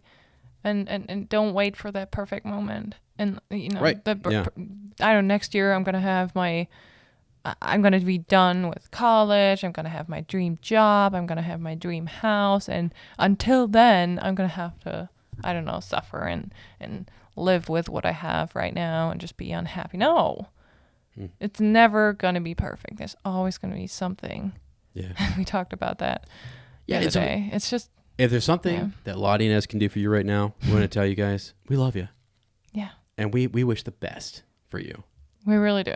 We are We one of really those do. people who just want other people to be good and comfortable and Yeah, it's funny. We actually Have a talk a good lot of time. times about like, so that's the chapter, just so everyone knows. We've well moved on. We've dipped and dived in and out of it throughout this last hour. But we really do. We talk about people's different beliefs and different like what they're into and their thing. It's like, look, if that's your thing, it's not our thing, right? It might not be what we're into or whatever. But like, if you like it, cool. I mean, I don't know. It's actually neat to see somebody who I think they're into something that I'm like, what? That's a thing, and you can almost feel like one of those people in the Shire when Bilbo came back. You did what? yeah, All right, well you're happy, okay. Yeah. You know what I mean? Like, we would still hang out with Bilbo. yeah, oh, absolutely, absolutely. And it's just like I feel like there's more of that spirit that we need in the world, which is like we need people into different things. We need people invested in different projects and stuff, and we need each other. You know, that's sort of the point. So yeah. Anyway, sorry we're getting a little philosophical. It's probably the golden perch we've been consuming over here. So from Rockside. Yeah, there we go. Anyway, just a quick plug for Rockside. But Yeah. it's also the end of the book, and it makes you, a little emotional. does. Who said that? We asked before we started. We did, and I wanted to give some shout outs here to folks. So we had Andrew, we had Kayla, Brandon on there, and I'm really glad that you said that. Let me pull up the Instagram here. We went live right beforehand, and I had some folks kind of pop on here. Let me see. We had somebody wrote in. Here we go. All right, so this was Henry. Henry wrote in. He said, yes, for final thoughts on the chapter, and I have to write it here because the live chat wouldn't include the whole thing. So I think the auction is a wonderful metaphor because even though Bilbo isn't actually dead like the hobbits think, the Bilbo that left the Shire is dead in a sense. The hobbit that returns is not the same hobbit that left, and the physical act of having to stop the sale and retrieve his old possessions is the same process he must go through mentally to attempt to get his old life back after his adventure changed him so thoroughly. Great thoughts, Henry. So Henry Hamill that's a there sending those in. That's cool. way to see it. Yeah, even though he never really returns to the exact same life as before, but that's okay. He is content with that. He gets his stuff back, but yet he doesn't he's happy to have all that back, but he doesn't see the same people. He now has elves and dwarves who visit him, and he like you said, he lost his reputation. So I think that Bilbo he left behind is forever gone, almost like he's become, and that's what we all do. We evolve. We evolve every day. We change. We're dynamic characters. Yes. And yeah, when I talk to students about books or English or characters, we talk about stock characters and these other, whatever, round and flat characters and blah, blah, blah, blah, right? We're all dynamic characters in our own life. You have your own story. Everybody has their own life story. And it's just really, the one thing I've said multiple times on this podcast that I really want people to hear and listen, and even as well beyond when I know other folks think this, but like we share the present. You know what I mean? We share this world together right now. So that is something really cool that kind of connects all of us who are listening. We read about people in history. We know that the world is going to go well beyond our lives and stuff. But right now we share this moment together, and it's just a cool kind of thing. And I think the more I think about it, it just helps me be more, enthusiastic, more positive, more just thankful and motivated to kind of push people to be those dynamic characters, as Henry said, someone who changes, and someone who evolves. Everyone they are the star to their own movie, their own story. Right. So it's just cool. It's cool to think about that. And yeah, he had to come back, and he had to, like, even though he's changed, he's still got his possessions and stuff. He had to buy them all back. The ones that he wanted, the ones that matter, that still fit in the life, and the Bilbo who had changed and grown are the ones he probably went and reacquired. Right. Right? There's some that he might have said, I don't know if I need that. Yeah. I can good see riddance. that, yeah. You know what I mean? I feel like he wouldn't go back and get every little thing that left, but the things that were important to him, right, and that still fit who he was. It doesn't say that per se, but I just, that's my own take and feel on it now. Well, he says it that he bought some of the things back to kind of speed up the process, right? And that I can imagine that's the things he really values. Really values. Yeah. Mm-hmm. Well, again, did the silverware all come back to him? No. Right? But so I bet there were other things that he didn't even know about that didn't come back. And those, they didn't matter as much, did they? They weren't things that were on his mind. Right. We all have that moment where we find something like years and years later, and we're like, I didn't even know I still had that. And so it's cool. That means maybe you didn't really need it all that time. Yeah. Yeah. No, it's just really, really cool. You are only quite a little fellow in a wide world. Yeah. It's great. It's awesome. So that is our conclusion to The Hobbit. Again, wonderful book, something I read back in 6th grade, and I took that accelerated reader quiz, and I took all my points and was very, very happy to have passed that quiz back in 6th grade. Yes. Big question for you here at the end. Yeah.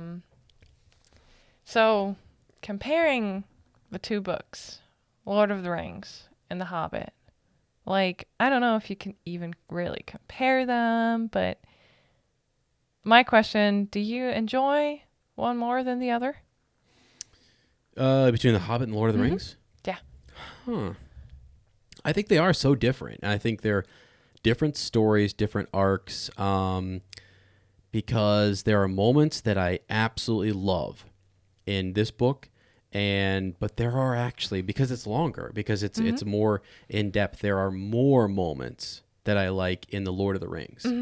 So although like nostalgia pulls on me, and I love The Hobbit because it's the first thing I read, and I read it so long ago, and I have those good feels, and I remember thinking about a wizard and what does a wizard look like, and then a hobbit. I actually, like, funny thing, I just accepted the Hobbit and rolled with it, and then when you introduced the wizard, I'm like, hold on a second, what are these creatures? Who are these people? And then it was kind of a cool thing for me to reflect on and think about. But there are, just because of volume and just because of the story and the effort that Tolkien put into it, there's not as much, it's not as dense of a story. There's way more mystery and lore and world building in Lord of the Rings. Yeah. So therefore, I have a lot more moments in that series that I really like compared to this. That doesn't mean this is any less, though. It just means that it's just the moments are, it just happens to be more. Yeah. If that makes sense. Oh, absolutely. Yeah. I kind of question. Yeah, I kind of thought you would say that, because I'm excited to still read the next 2 books of Lord of the Rings.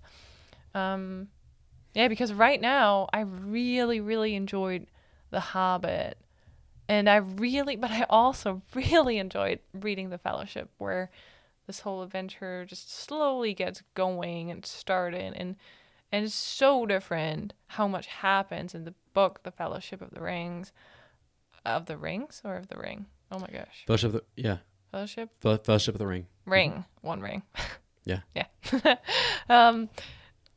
There's so much more that happens in that book than you see in the movie, and I think that's really, really neat, and I learned so much about it. So, as I have only read the first Lord of the Rings book and the Hobbit book, I can see, like, they're both on the same level for me. I really like them both. Yeah. And I wouldn't pick either of them.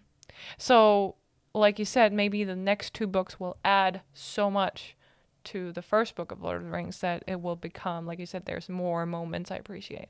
Yeah. So we'll see about that. Yeah. I'm excited for you to get into that and to keep kind of, pushing forward. So, all right, sweetie. So that's pretty much it for The Hobbit. And when we come back, we'll be diving into all of the the films. We're going to start with the first film. We're going to work our way through. Yes. We are going to kind of do that like a watch all in one sitting. So it'll be May 7th. And then we're going to record it into two separate we'll break it into two separate episodes. And we'll try to have some extra content for you guys there as well.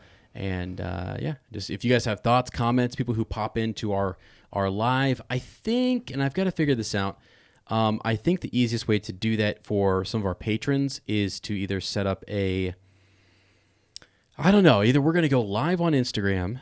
I think we might still do that anyways. Or we might bring in the Discord back as well. So everyone has that Discord sort of reward there, and we could turn that on so we can read some comments. It gets a lot when you have 20 people talking and trying to all get in and say something at once. It's really hard to kind of let everybody talk and take turns, and it's hard to organize that. So it might just be better to do something like the old Discord where you guys can hear us and see us. By the way, there's a visual element on that. We'll open up the camera, and you guys can kind of take a peek around the North Farthing here. Real simple. People are like, show me your bookshelf. And I'm like, okay, sure. Here you go. Some fun stuff. But yeah, we'll do that and just have a good time, just a good hangout.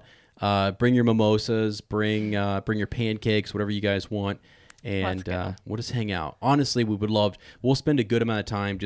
We'll tell you when we're starting. I'll post something in social media, either on Facebook or on Instagram with sort of a start time, probably mid to late morning Eastern Standard Time. So that 10 o'clock start time will be done by 1 o'clock, I think, with the movie if we start then. So we'll probably go on at 9 just to chat and hang out and everything, and then by 10 try to start the film. And then we're going to record afterwards. So it's like a whole morning 6-hour kind of event. Okay. Quite a bit of time, but we figured you guys might like it. You can pop in, pop out, whatever you want to do. Just having some fun, trying to build the hype and saying hey to everybody. So what do you think, sweetie? Sounds good. Yeah. Okay. I'm excited. Okay. Awesome. All right, friends. So, hey, don't forget to a couple of different things. We've mentioned a lot of stuff at the top of the show, projects to follow. Be sure to follow us over at Shell Cottage Radio. Lottie and I are working on a podcast over there, and so if you guys want to go check that out, please do. If anything you want us to cover over there, God, I think we're thinking about diving into Twilight there for a hot second. Yep. Weren't we? What the heck? It's crazy. It's different than anything I've ever done, and it's fun. It's a good time. So there's that. There's also, you can follow us on social media at Fleur and Bill. And then be sure to check out my new project. Not much up there yet, but super easy lore. We're going to be diving down some fun stuff. Yeah. I kind of went through and reformatted my old YouTube channel and tried to make it into something more that I can just do the rest of my life. Just something on my own that I just go in and get after. So I'm into a lot of different stuff and felt like it was time to do something like that. So yeah.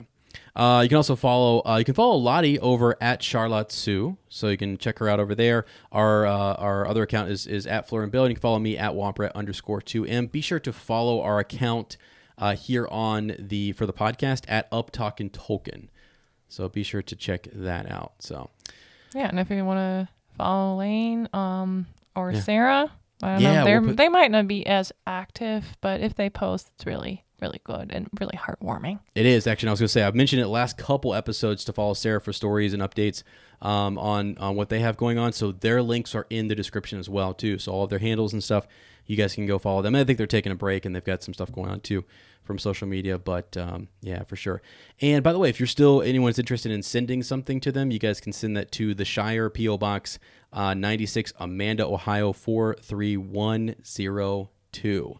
And that's their P.O. box there in the Shire, and you guys can send them anything, letters, whatever it might be, anything that's on your heart or whatever. Mm-hmm. So, yeah. All right, Anthony, am I missing anything? You're so good at keeping me organized and on track. So. No, I don't really know. No, it looks like we're at the end of the podcast and the doc. Okay, good. All right, friends. Well, yeah.